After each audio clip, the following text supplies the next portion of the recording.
ازيكم يا حبايبي؟ عاملين ايه؟ معاكم مدام نوره من قناه منوعات نوره. انا جالي سؤال دلوقتي حالا، فانا هسجل لكم الفيديو وهنزله لكم حالا علشان السؤال يكون الفيديو بتاعي كامل متكامل، والسؤال اللي انتوا سالتوه لي كمان هجاوبكم عليه دلوقتي. اشترك في القناه وفعل زر الاشعارات ولا تنسى دعمنا بلايك. انا منزله فيديو حبايب قلبي من شويه اللي هو بتاع طريقه تمليح الترمس المر، وبالتالي في خطوه قبل ما نحط له الملح اللي هو بيروح البحر. فجالي عليه شويه اسئله كتير كلهم بيقولوا لي ازاي نوره قولي لنا ازاي بيروح البحر، يعني ايه اصلا بيروح البحر.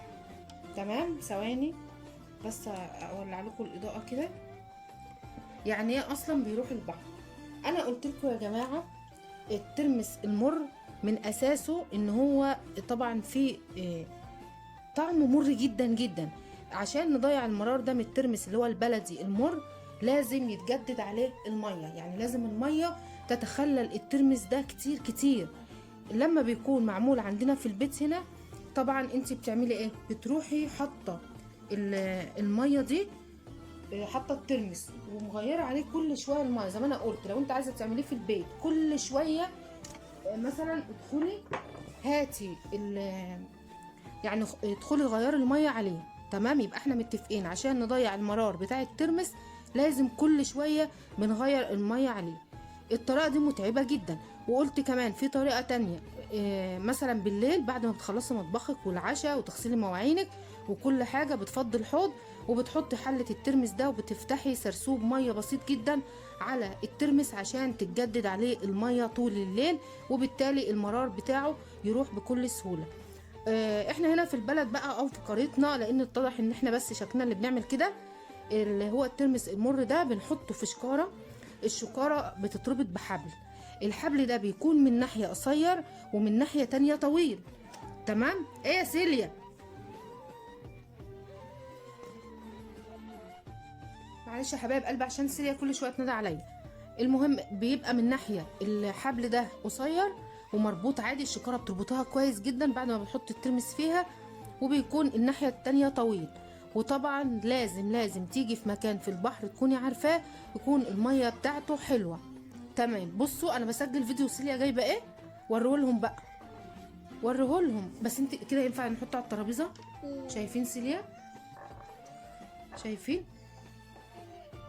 عارفه لو انا روحت لقيت اي حاجه في التلاجة ولا مبوظه الدنيا هزعل منك. ازعل؟ تمام، ماشي ما تكلمنيش. ممكن اسجل الفيديو بقى؟ لا، روحي شوفي. اروح اشوف واجي؟ ماشي هكمل بس. فانا هنا في البلد يا حبايب قلبي لازم نحط الترمس المر ده في البحر.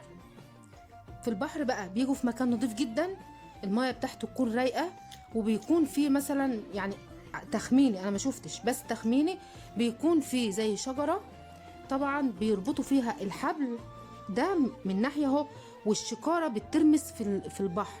طيب ايه الغرض يا نوره من ده؟ الغرض منه ان تخيلي انا بقولك لازم تغيري الميه.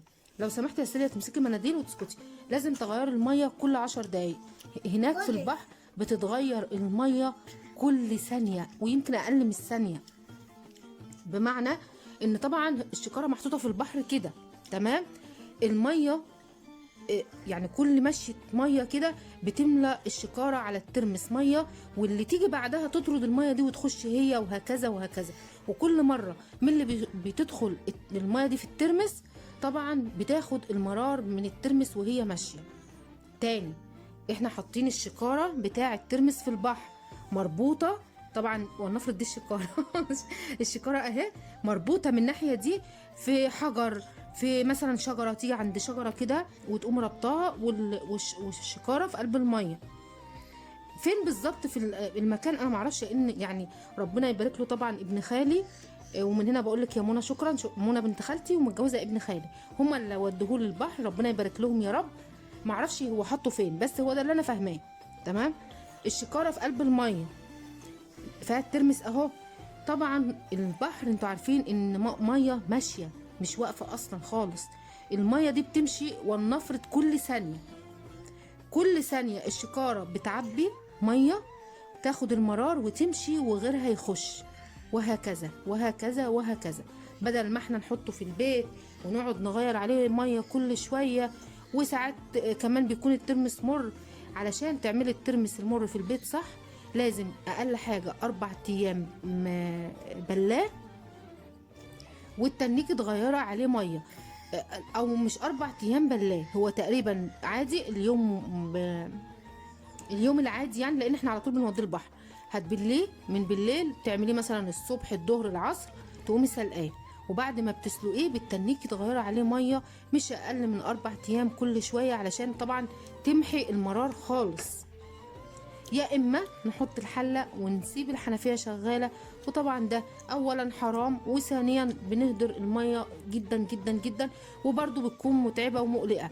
احنا طيب ليه نتعب بقى؟ احنا بنحط في شكاره زي ما انتوا شفتوا، انا بليته من بالليل لغايه تاني يوم العصر، يعني قعد فتره كمان مبلول، وكنت ما بخش المطبخ بغير الميه وهو مبلول، ماشي، وهو مبلول كنت بغير الميه بتاعته، وبعد كده غسلته وسلقته.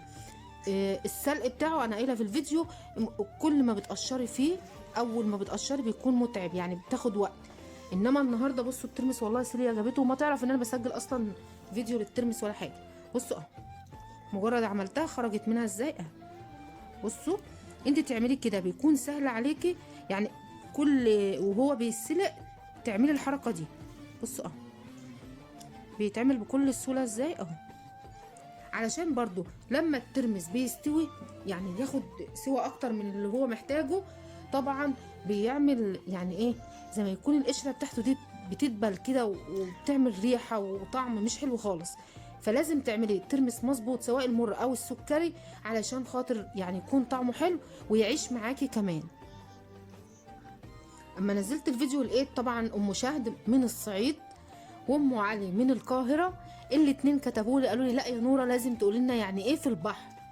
وبرغم ان الفيديو انا ببقى متخيله ان انا قايله لكم كل المعلومات في الفيديو او هتفهموني، مش عارفه، بس هي دي عادي. عندنا طبعا النيل، نهر النيل من هنا للقاهره في موجود، فعادي يا ام علي او طبعا ام شهد اللي من الصعيد، لو تقدري ان انت تعملي الحركه دي بتكون سهله جدا. وسبحان الله لو سبتي الترمس يوم واحد بس في البحر بيرجع مفهوش مرار ولا اي حاجه خالص. هو ده فكره الفيديو اللي انا عملته ونزلته لكم. انا ببقى فعلا يعني ايه سنية ببقى عامله الفيديو ومنزلاه، حياتي هي حياتي، ده اللي انا بعمله. انا عملت فعلا انا احتجت الترمس المر الفتره دي فعملته ونزلته، وكنت متخيله ان ممكن حد يكتب لي مثلا ايه يا نوره احنا فعلا بنعمله كده او كده، لا انا حسيت ان كل الناس مستغربه شويه حته البحر. بس عادي يا جماعه، الميه تكون نظيفه، مكان يكون نظيف، تربطي الشكاره كويس جدا وتربطيها في جنب كده، يعني تيجي في جنب وتقوم ربطاها كويس في شجره او في حجر كبير ضخم، وبتتساب ما بيجرالهاش اي حاجه. وطبعا الميه بتتنيها تتغير على الترمس طول الليل، وبيرجع تاني يجيلك مفهوش مرار سبحان الله ولا اي حاجه. انا وعيت على والدتي هي دي اللي بتعمله، يعني انا اتربيت في المنطقه عندنا هنا اصلا يعتبر احنا على البحر، يعني المنطقه بتاعتنا على البحر. فعادي الحاجه دي انا يعني اتولدت شفت ماما امي بتعملها كده، وعشت هناك بتعملها كده لغايه ما اتجوزت. جيت هنا كانت بقى حماتي بتعمل المر، وكانت تغير عليه، يعني كانت تغير عليه ما كانتش بتوديه البحر.